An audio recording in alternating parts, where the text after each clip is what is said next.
Fala, meus amigos e minhas amigas. Antes de você ver esse corte do Bopismo, que tá muito legal, eu peço pra você se inscrever no canal e deixar o like no vídeo. Isso ajuda muito, tá bom? Valeu!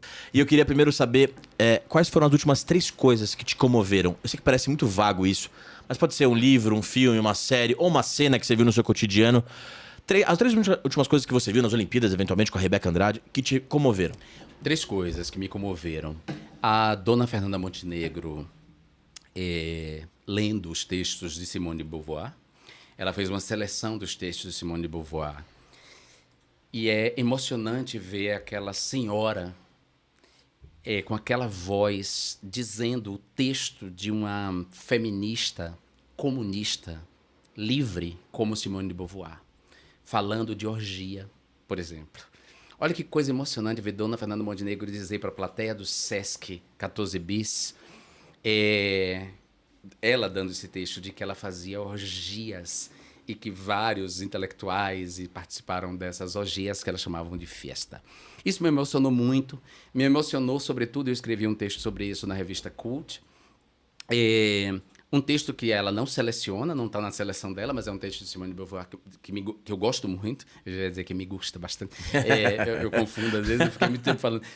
Que eu gosto muito e que é um texto em que ela fala da velhice, né? De como ela tinha uma Simone dentro dela que não correspondia à Simone que ela via no espelho. E então ela diz que a velhice era como se fosse uma varíola incurável que se instalou sobre ela. E Dona Fernanda, no final desse texto, ela diz que não vai receber as pessoas porque 95 anos pesam. E isso me tocou e me emocionou bastante. A segunda coisa que me emocionou é um livro do Walter Ugumãe chamado Deus na Escuridão. Esse eu não li. É maravilhoso, é recém-lançado. Eu adoro o Walter Ugumãe. Você adora ele? Adoro ele. Brilhante. Eu acho ele brilhante. Brilhante. Assim. Eu detesto essa coisa de herdeiros. Fulano é o herdeiro de... Mas eu vou utilizar isso aqui só como figurativo. Ele é o grande escritor depois de José Saramago. Assim. É.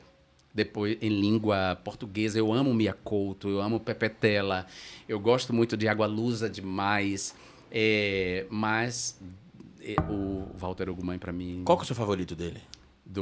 Máquina de Fazer Espanhóis. Isso, para mim, é... Uma obra-prima. É uma obra-prima. Filho de Mil Homens, você gosta? Esse eu não li ainda, mas leia Deus na Escuridão. Vou ler. É incrível. E a terceira coisa é uma cena que, a princípio, me pareceu um delírio meu, e eu sou uma pessoa que tem problemas com o delírio, assim, com a loucura, né? Hoje a loucura me dá mais medo do que a morte. Antes eu tinha medo da morte, hoje eu tenho medo da loucura. Por isso que eu não uso drogas psicodélicas, nada que altere a minha percepção, Sim. Porque eu sou muito racional e quero minha consciência aqui. Então eu tenho muito medo de tomar drogas psicodélicas, essas que fazem com que você, né, veja cores, veja coisas, porque me dá angústia. Sim. Né? Por exemplo, eu fumei maconha muitas vezes, e a maconha, no dia que ela me produziu uma bad trip, eu parei. Parou. Na hora, porque eu falei, não dou conta. Então eu fico muito angustiado. E aí eu tinha deixado um amigo meu, catalão, Jorge Wacker, que inclusive me acolheu em Barcelona, um cara brilhante também. Ele veio fazer uma visita aqui da Rede Metrópole e me pediu para conhecer o Parque da Aclimação. E eu levei ele, deixei ele lá no parque e fui caminhando para casa. E aí me deparo com uma cena que era uma mulher negra andando de 4,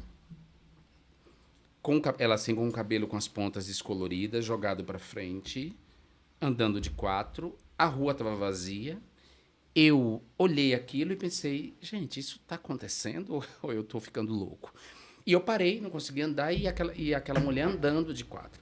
Aí de uma rua lateral saem 2 outras mulheres que com um guarda-chuva, assim, uma sombrinha colorida, e elas, em vez de seguir o caminho, elas ficam ao lado dessa mulher e elas começam a acompanhar essa mulher. E aí eu pensei, o que está acontecendo aqui? É uma promessa?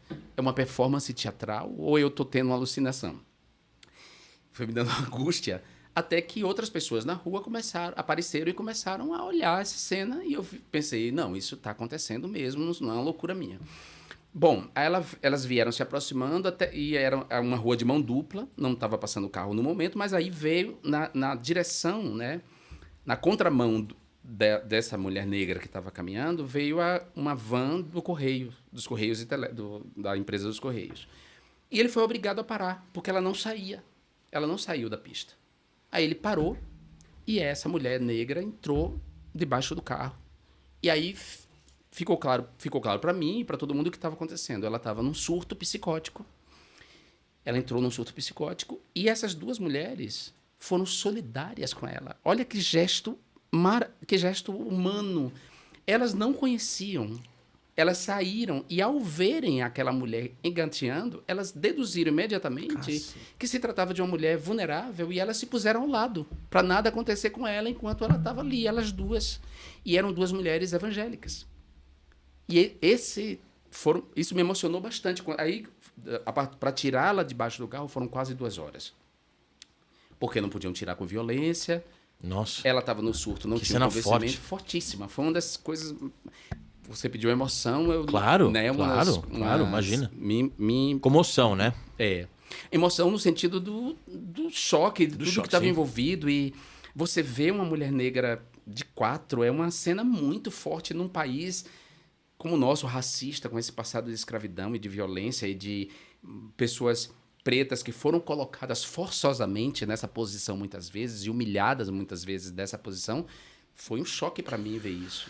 Depois das 3 coisas que te comoveram, eu quero saber 5 filmes que você ama, Gia. 5 filmes da sua vida, assim. Poxa, olha, eu adoro Central do Brasil. Eternamente Pagu, de Norma Bengel. Eu gosto muito de Fargo, dos irmãos Coen. Maravilhoso. Viu a série Fargo, não? Eu ia botar como uma das séries favoritas. Brilhante, né? Uma das minhas séries favoritas. Eu gosto muito de Blue Velvet, que é um filme que me marcou bastante. Já foram 4 aí, né? Uhum. E o 5º, eu vou colocar mais um filme brasileiro, que é um filme do Roberto Faria, que chama Pra Frente Brasil.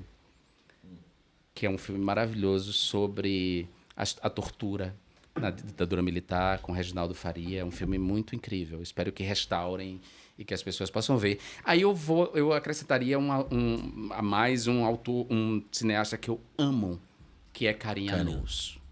Eu amo Karim Anus.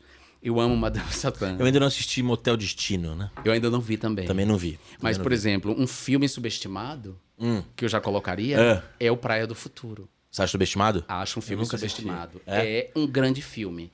E foi subestimado por homofobia. Ah, é? Porque Wagner Moura estrela o filme. Uhum. E Wagner, ele lutou muito por esse papel. Ele ligou pra Karim, ele pediu o papel a Karim. É mesmo? Imagina essa ligação, que legal. Imagine, Ele pediu o papel a Karim não tinha pensado nele a princípio, mas ele pediu porque ele queria trabalhar com Karim por causa do Madame Satã. E Wagner estava popularíssimo com o Capitão Nascimento. Então as pessoas foram pro cinema ver a versão bombeiro do Capitão Nascimento. E aos 5 minutos do filme, o personagem do Wagner aparece dando cu. Quer dizer, não sei se eu podia dizer isso. Claro que pode, mas... Não tem problema nenhum, pode falar. Na sessão que eu assisti, metade do cinema foi embora. Porque ele é o salva-vidas que salva tenta salvar um casal alemão gay, um morre, o outro fica, e ele estabelece uma relação com esse cara que ele salva. E ele é um cara reprimido, que tem uma sexualidade reprimida, e ele descobre nessa relação o lugar que ele pode sair do armário. Que é com ele, Jesuíta Barbosa. É maravilhoso o filme. Então, esse é um filme, por exemplo... Subestimado. Esse é o próximo quadro que a gente vai falar. Você falou, então, 5 filmes. Tem algum filme recente que você viu? Você costuma ver os filmes do Oscar, por exemplo, quando estão passando os filmes do Oscar? Você acompanha? Acompanho. Eu vi o da Jane Campion, o Champion, que dirigiu o Piano e dirigiu com o Frederic Cumberbatch. O título é um versículo da Bíblia. Quando os cães atacam, o ataque dos cães. O ataque dos cães, que é do Benedict Cumberbatch, da Netflix. Fala que é maravilhoso. Que fala, eu falo Cumberbatch, porque, sei lá... Você tá certo, eu tô errado.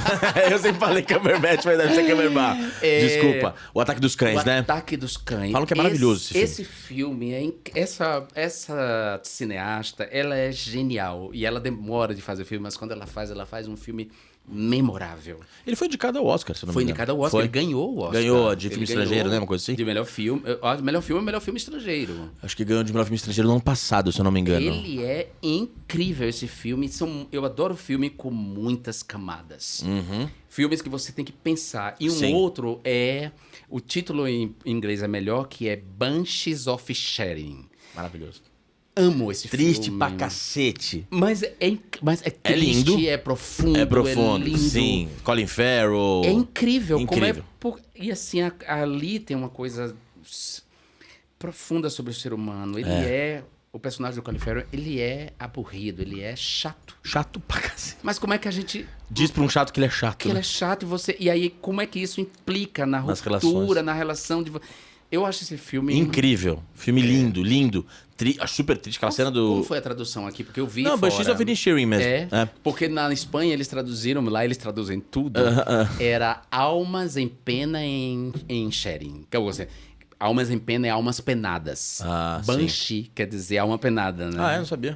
Banshee é alma penada. Então, Não sabia. no Brasil acho que eles mantiveram assim. Mantiveram. Banshee of Sharing, né? Que tem Banshees of uma Inisherin. rima. Isso. Uma literação ali, Uma né? literação, Você gosta de Parasita? Eu não vi Parasita, por incrível Não que viu? pareça. É um filmaço, né? filmaço. Que também tem essas camadas, enfim. Sul-coreano, né? Sul-coreano. E suas duas séries favoritas? As minhas duas... Fargo Fargo. e a segunda, Westworld. Nunca vi. Maravilhosa. Pena que a HBO Nunca vi. interrompeu. Que é da Anthony Hopkins, né? Que é meio distópico, de um parque de diversão. É do ali. irmão do... É isso, é baseado... Mas é do irmão do Nolan. O Jonathan é? Nolan. Mas o Anthony Hopkins O atua, Anthony não? Hopkins atua e o Ed Harris. Ah, sim, puta ator. E a Rachel Wood, como é que é? Evil Rachel Wood. Evil Rachel Wood e Tandy Newton. Puta, incrível. O elenco é Falam de que é primeira- maravilhosa essa série. Maravilhosa, é maravilhosa. Essa sim é uma série... você tem que passar do terceiro episódio para poder você gostar. Essa da arrebentação. Ela tem uma narrativa difícil, ela não é fácil, assim, ela não é condescendente com o espectador. Sei. Ela é difícil, mas ela é sobre o nascimento, é sobre nós, mas na verdade é sobre robôs, mas é sobre nós, é sobre esse passo evolutivo e ao mesmo tempo é um comentário sobre o Homo sapiens. Quando foi que nós, Homo sapiens, despertamos e essa coisa chamada consciência e como é que a gente dizimou todas as espécies parecidas para nos tornar a espécie dominante. O que é que implica essa consciência? A inconsciência tem a ver com a memória, com o labirinto, com a viagem para dentro de si. É foda porque as duas personagens, eu me identificava com as duas. Tinha dia que eu acordava Dolores, com vontade de eliminar todo mundo. Os malditos, né? Sim. E tinha dias que eu acordava Maeve, que era a personagem da Tandy Newton, e eu achava, não, vamos nos conciliar. Conversar. É bom transitar entre essas duas coisas. Porque tem muita gente ruim nesse mundo. E essas pessoas ruins, elas despertam, elas são odiosas porque não só porque elas praticam ódio, mas porque elas despertam ódio na gente. Exato. E eu detesto isso, eu detesto sentir ódio, então eu tenho tentado me afastar de pessoas odiosas, de comentários odiosos. Eu fechei meus comentários nas redes justamente para não ler comentários odiosos que despertem um ódio em mim, porque eu sou humano e sei como isso pode acontecer, né? E sei como o ódio é uma escuridão. E aí eu não queria. Então essa série eu acho maravilhosa. E eu acrescentaria aí uma terceira. Você pediu duas, mas eu acrescentaria uma terceira. quando você Game quiser. of Thrones, que eu sou louco. Eu vi que você seria a Arya, né? Na entrevista pro Futeboteca é a Arya com o Tyrion, como né? Tyrion, uma mistura os dois. E um pouco do Jon Snow também. Porque... Ele é meio trouxa, né? Ele é trouxa, mas ele tem uma coisa que eu acho que tá na minha vida, que pode parecer pretensioso. E eu tenho muito conflito com isso, né? Não é uma coisa que eu aceito de bom grado. Eu tenho muito conflito com isso. Que são os aspectos messiânicos, assim, né? Tinha tudo para dar errado minha vida. Eu tinha tudo para ter um destino imperfeito, para não estar aqui. Seja pela violência, a violência urbana que eu, né? Eu estava trabalhando aos 10 anos nas ruas da cidade, sequestro de crianças desaparecidas, tem muito, não tinha ninguém me protegendo, a mim, meu irmão. A gente levantava de madrugada para ir ocupar um lugar na fila do INPS para conseguir uma ficha de médico para as nossas tias. Depois eu morei na periferia de Salvador, periferia pesada mesmo e tal. E eu sou gay desde sempre, ou seja, tinha tudo para não dar certo e deu certo. E, quer dizer, deu certo no sentido de que eu tô aqui. Então tem esses aspectos assim que eu tento brigar com eles, do destino, né? Há um destino, ou eu tô fazendo o meu destino, né? O que você acredita? É difícil, eu não sei. Tem um pouco assim, aí por isso que eu digo que eu tenho um pouco dos aspectos dele, assim, né? Do personagem dele, que lutava muito contra essa coisa. É um paladino, né? É, de paladino, ser assim. o Azor Ahai, Sim, né? sim. De alguém que tá predestinado. E quando as pessoas dizem isso, eu fico chateado. Quando as pessoas falam assim, você tem que voltar para um cargo político, porque eu falo, não, eu não quero voltar, eu já dei minha contribuição e tal. E as pessoas falam assim, não, mas aí você não tem escolha, isso é um destino seu. E eu falo, não, eu tô contra o destino, nesse sentido, eu tô lutando contra os deuses. São muito, como eu disse, há muitas magias desse mundo, há muitos deuses se enfrentando. Assim como nós estamos nos enfrentando, tem muitos deuses se enfrentando, que são os deuses das religiões que as pessoas professam. Então, existe muita luta, digamos assim, num campo que não é só no campo das relações materiais, né? E talvez eu tenha deuses do meu lado, que me protegeram até aqui agora, e se eles acharem que eu devo cumprir um destino, e o destino se impor contra mim, como se impôs, por exemplo, no caso de outros dos heróis trágicos gregos, de Cristo, para a gente falar numa mitologia judaico-cristã, né? Aliás, os grandes livros, a grande literatura de autores que se dedicaram a esse tema viraram grandes livros justamente porque Cristo entra nesse conflito. O livro do Nikos Kazantzakis, que é A Última Tentação de Cristo, e o Evangelho segundo Jesus Cristo, José Saramago. E tudo tem a ver com isso, com Jesus dizer, não vou cumprir o destino que você está me dando. Morrer na cruz, que porra é essa? Né? Faça alguma coisa por mim e tal. Então, eu não quero cumprir determinados destinos, eu não quero ser herói. É que tem uma coisa que tem dois conceitos que se misturam. Eu lembro quando eu estudei isso, que era. Estudei muito tempo na escola, que era destino e determinismo, né? Que Sartre era Sartre falava sobre o determinismo como coisas já pré-estabelecidas, que é um pouco dessa noção de destino do tipo. Não importa qual caminho você escolha, você vai sair daquele lugar. Vai dar naquele lugar. Então, assim, até porque eu gosto da filosofia, da fenomenologia, da filosofia existencialista sartriana, eu luto muito contra essa ideia de que, não, meu destino é esse. Mas, ao mesmo tempo, eu olho para trás e penso, poxa, mas de fato eu venho cumprindo um certo destino. Mesmo que eu lute contra, eu vou... E aí eu entro nesse conflito, por isso que eu digo que eu tenho um pouco dos três. A Arya é alguém que toma o destino dela, a rédea dela. E renuncia ao poder como eu renunciei e renuncio sempre, né?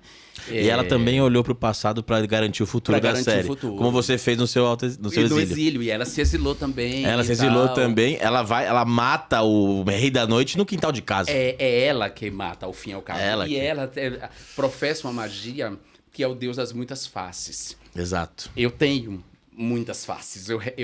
Eu renasci muitas vezes nessa vida. Incrível. Eu ressuscitei muitas vezes. Demais. Então eu me identifico muito com ela. E com Tyrion eu me identifico na Esbórnia. Você fala que fosse do intelecto, não na Esbórnia. Eu sou da Esbórnia. Eu tenho uma música da Marisa Monte... da Adriana Calcanhoto, na verdade, que a Adriana fez pra Martinalha. A Martinalha pediu a Adriana uma música, a Adriana fez essa música, mas quem acabou gravando foi a Marisa Monte. E eu acho que a Adriana fez um pouco inspirado na Marisa, que diz assim, eu não sou mais quem você deixou amor. Não sou mais quem você deixou amor. Vou a Lapa, decotada, viro todas, beijo sem. Madrugada, sou da lira, manhãzinha de ninguém, noite alta é meu dia e a orgia é meu bem. Incrível. Sensacional. Eu sou Tyrion nesse sentido. Eu tenho a ironia, eu me interesso pela política, eu tô no jogo, mas eu gosto da vida. Todos os tabuleiros, você gosta da vida. Eu gosto da vida. Um vinho. Você bebe, Gerão? Bebo, gosta de beber? Gosto de vinho e gosto de cerveja. O Tyrion gosta de vinho também pra caramba. Eu não gosto de cerveja porque não tinha naquela época, mas vinho certamente tomaria.